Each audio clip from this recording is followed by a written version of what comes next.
YouTube, what's good? We're back in this thing. Today we're gonna be going over the Fredo Oppanese music video, breaking down like 3 of the primary effects done in the music video. The video was shot by Jolo. VFX was done by Lurking, I believe. If there's anyone else I'm missing on the project, let me know. I'll have the music video link below, as well as Jolo and Lurking Instagram's link below. The 3 primary effects we're gonna be going over is this flash transition that's really simple, but I've had a lot of people actually ask me about it. This zoom through the window, leg, phone transition that is pretty popular in these style of videos. It's really simple. I'm just gonna show a really basic way to do it that will take like a few seconds. And then lastly, this clone that slides behind and in front of the subject. I don't think it's really done in this music video in particular, but it's in the same style of all the Fredo music videos and all that stuff. So I'll be showing that effect. This style of music video is pretty clean. It's really simple. I can tell that Lurking probably edited this in like a day or so because it's very basic. There's a few effects that are recreated throughout the whole thing, but it looks good. And that's what's really important about keeping a theme is it'll look good pretty much no matter what. There's a few things that stuck out that were like maybe like the mask was a little rough or there was like a black bar somewhere or whatever, but overall the project looks really good and shout out everyone that worked on it. If you're new here, what I do is music video effect breakdowns, video breakdowns. I'm starting to do some vlogs on kind of the music video and like business side of YouTube, as well as I've been streaming on Twitch every single day reacting to your music videos for the month of May, as well as posting TikToks. So I'm pretty much active on all social media. I'll have them linked below if you're interested in following me. I'd highly recommend it because it's a good way to interact with me as well as show some support. And if you're new here to my YouTube channel, we're actually going for 100,000 subscribers by the end of the year. It's been crazy. Growth has been absolutely insane. I really appreciate everyone that takes the time to like, comment. It really does mean so much. Let's go for 1,000 likes on this video, 100 comments. If you want to go above and beyond and support the channel even more, as well as grab yourself some products to help you save time while editing, you can go over and check briandalmada.com out. It has a texture pack that helps you get the paper rip and fold effect that's done by a lot of music video directors and editors. I have a playlist with over 20 tutorials on just the texture pack itself, as well as a thermal pack that helps you get these thermal looks with 25 presets and over 100 looks. It's drag and drop and it's really simple to use. I also have a tutorial on that if you're interested, as well as I plan on making a lot more digital products soon. So if you're watching this video and it's a little late, there's probably some more stuff up on there. But yeah, guys, that's enough talking. Let's get into the video, break down these 3 effects because they're pretty simple and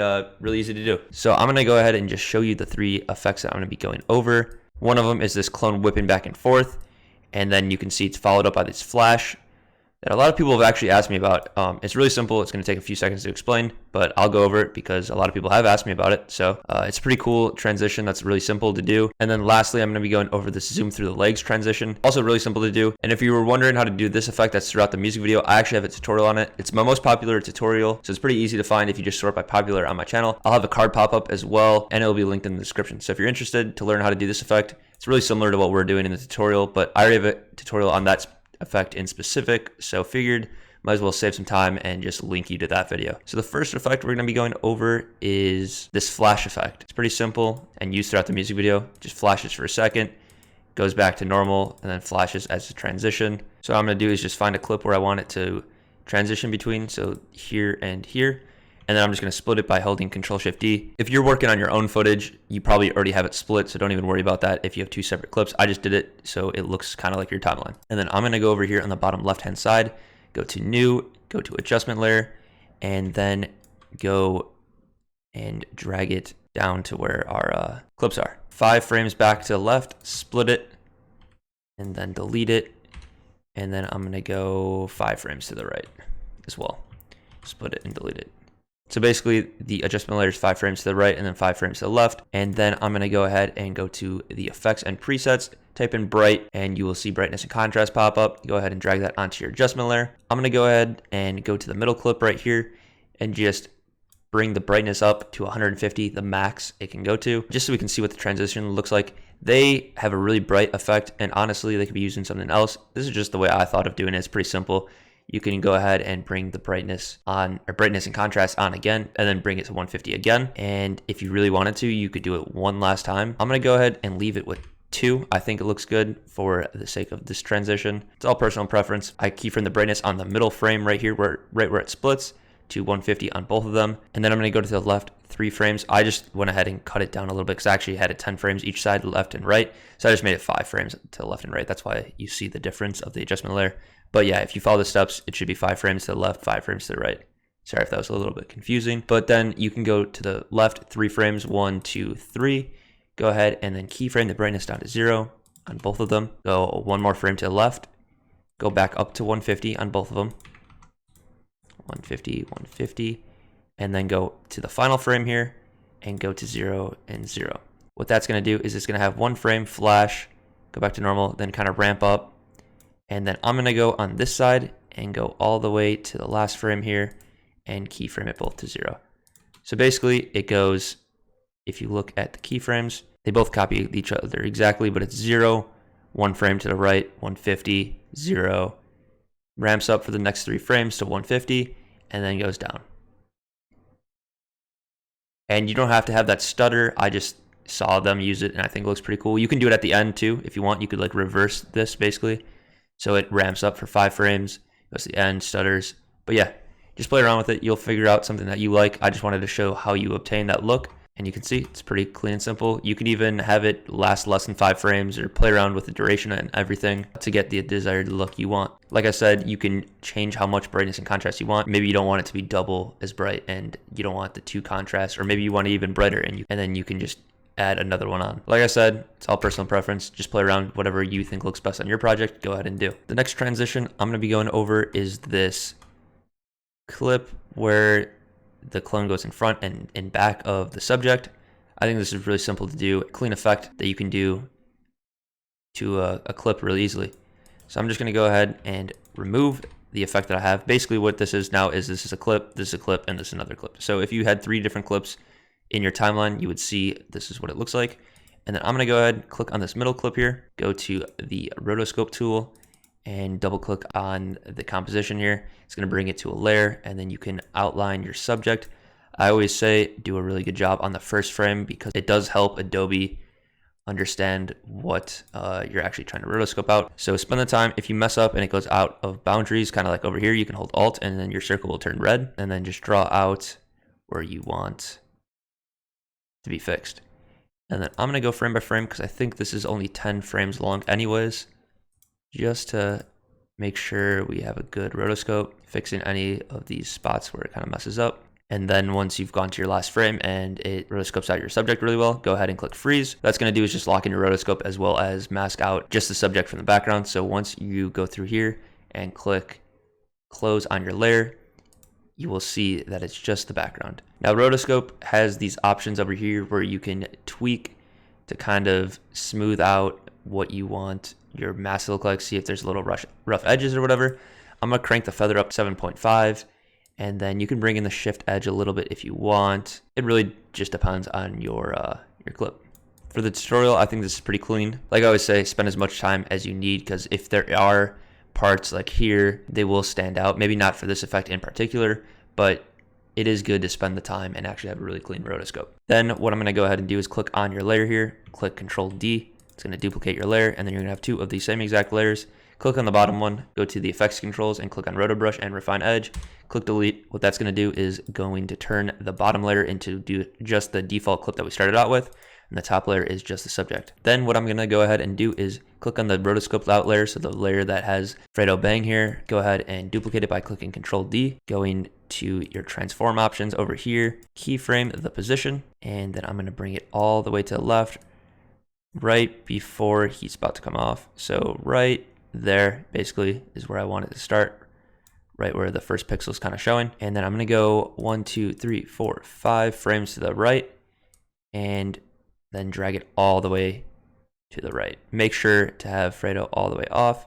I'm going to go ahead and actually easy ease these just to make it a little bit smoother of motion. You can highlight your keyframes by clicking and dragging and then clicking F9. Just going to make the motion a little smoother. You can see he goes cross. You can see that it looks a little weird. And the reason it looks weird is because there's no motion blur. So you have to turn on motion blur over here. If you don't see that, go to toggle switches and modes until you get that option. Go ahead and click it on the layer that's whipping across. Make sure this is enabled as well. Enable motion blur for all layers. Now when you play that, you can see that looks a little bit better. If you think the blur is a little too much or not enough, you can go to composition up here, composition settings, advanced, and then go to shutter angle. 180 is pretty default. I have a really quick clip that is only 10 frames long, so I turned it down to 80, but normally if you want the effect to maybe go a little smoother and last a little bit longer, you can have it at 180. But yeah, the lower it is, the less motion blur, the higher it is, the more motion blur. And then I'm gonna go ahead and now duplicate the default layer again, the one that's rotoscoped that's not moving. Go ahead and duplicate that. Click on the bottom one this time, because I'm gonna have this one come from the right and go behind them instead of in front of them. Go to transform, position, bring it all the way to the right before it shows up. And I'm gonna actually open up the transform and make sure that I'm on that frame, that last frame where it goes away, because I wanted to start the frame ease off the screen over here. And then I'm gonna keyframe the position, go to the last frame. I'm gonna go to the frame before for right now so we can see, bring it all the way to the right. And then I'm gonna make sure to drag it to the last frame and highlight, click F9, as well as turn on the motion blur. And now you can see you have the subject go over him to the right and then behind him to the left. It looks really cool. You can change the duration. You can have the last 10 frames going to the right, 10 frames going to the left. It really doesn't matter. Just play around with whatever you think looks good. This is what I'm doing just for the sake of tutorial. And then for the last transition that I'm going to be going over in this video is this zoom that goes through his legs and kind of fades out here. It's really simple to do, and it only takes a few seconds. So just find where you want the clip to take place. Basically, we're going to use this frame right here, the same frame that he's using. Go ahead and make sure that it's split. And then I'm just going to go ahead you won't have to do this, but for me, I'm going to go ahead and delete this part because that's where the actual transition is that they did. And then you can see it cuts to here. So this is what your clip's going to look like, right? It's going to have one clip here, and then it's going to hard transition to this one. And you're going to want to find a spot that you can zoom through, maybe a necklace that has a circle on it, a window, phone, all that stuff. For our case, we're going to go through his legs right here and the ground. That's where we're going to make our mask. So I'm going to go ahead, click on the clip that you want to zoom through, and click Control D, right click, go to time, and then freeze frame. What that's going to do is turn the whole entire clip to a frozen frame or just a still image of what you're going through. Then I'm going to go and hold shift and left on the previous frame 2 times for 20 frames, because each time you hold shift and go to the left, it's going to be 20 frames. Then I'm going to go to the beginning right here, click Control Shift D and delete it. So it's 20 frames of the still image right here, and then it should go to your clip. Then go ahead and click on that layer, go up to the pen tool, make sure you're still selected on the layer, and then mask out where you want to zoom through. I'm going to do a real rough job. I recommend doing a good job and actually spending the time and masking, because it will look better, but you can do a kind of rough job and get away with it. And there we are. Now you'll see that it's just the ground, right? So what you're going to go ahead and do is go down here to the left, go to where you find masks, and click invert. That's going to do is just invert it, so now it's everything but this here. Then I'm going to go ahead and feather it just a little bit, maybe like 7 to 10 pixels depending on your clip. And then I'm going to go ahead and go to the transform options, go to scale and position, and just crank it up a lot, and then find the position where it zooms through. You can have the first frame kind of already have this borders here because it's going to be coming in fast, but I kind of like to make sure that it's just barely showing the borders. So something like that, and go ahead and keyframe the scale and position, and then go all the way to the end to the last frame here. Control click on both position and scale, and then you should be able to right click and click reset. What that's going to do is just turn it back to default. So what you're going to see is it's going to zoom through. That's already a pretty cool transition, pretty clean. You don't really need to do anything else, right? But I think it looks better if you do. So the next thing I'm going to go ahead and do is turn on this motion blur layer. And you can see what that does. It just brings a little bit of motion blur to the overall clip. And then also going to highlight these keyframes and click F9. It's going to ease them and just have a smoother motion. And that's pretty much the effect. But you can notice now it just has this hole and then randomly cuts. So to fix that, go ahead and click on this layer, the layer that's already masked out. Click Control D and duplicate it. And then go to the bottom layer or the top layer. I guess it doesn't really matter too much. And then click the invert check mark. And you can see now it kind of zooms through, but it looks like the default clip. But you can kind of see these borders. So what I'm going to go ahead and do real quick is just expand the mask just a little bit. You should be able to do the same amount of frames that you feather, and it should fill it out. And that's just going to make it look better. And then I'm going to find a spot where it kind of starts showing his legs and the surrounding. Click on the bottom layer or the layer that's now the opposite. So whatever layer you made the gap filler, and go ahead to your transform options. Click keyframe on the opacity here and turn it down to 0. And then go to the last frame and make it 100. And you can now see it slowly fades. I'm going to highlight both those frames and click F9 to ease them again.